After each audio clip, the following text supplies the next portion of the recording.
has left the pallbearers and is moving past for the first time the crowds of people who have lined the road there in Americus. Very touching image as we see all the flags and the faces of the many generations, children in the front row, seeing someone who spent a lifetime, a century, giving back, giving service. People may or may not agree with him politically, but I have never heard anyone dispute the fact that that is a man who gave his best to serve all people in all places, and you feel the respect in that commitment in the crowd that's lined the street there as they leave the medical center, now headed for Plains a few miles away to the family farm. Just all the people there, Ariana, standing on a cold Saturday morning in small town Georgia, really to say thank you. And I just love seeing, you know, the young kids lining the driveway at Phoebe Sumter Medical Center, seeing this moment, because oftentimes you learn about this stuff in history books.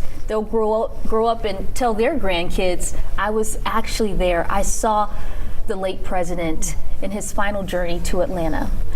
And behind the hearse, of course, as we mentioned, first and foremost, a very big family of the Carters. Of course, his children, his grandchildren, great-grandchildren, many, many cousins, all very close and connected, many of whom still live in that part of South Georgia, Jeff. Yeah, I think the other thing about Jimmy Carter that touches a lot of people today, and you talk about politics, maybe not agreeing with him or these kinds of things, but the reality is this: I think we use political figures in this country, or have. Maybe things have changed or are changing, but we sort of use presidents as a sort of means, as a conduit to our own experiences in our own lives.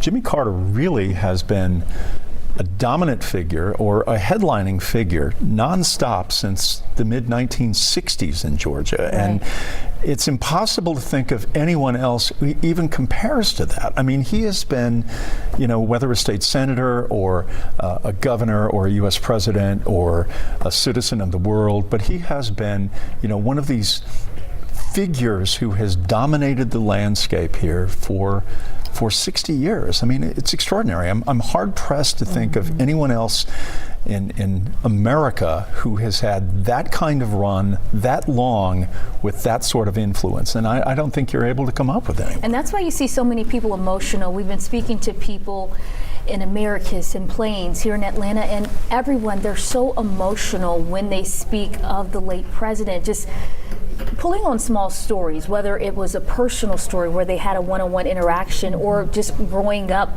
going to the Carter Center, learning about the former president, learning about his legacy and everything he represents here in the state of Georgia, ascending to the highest political office in the land, and knowing that he started on a small farm right there in Plains, Georgia.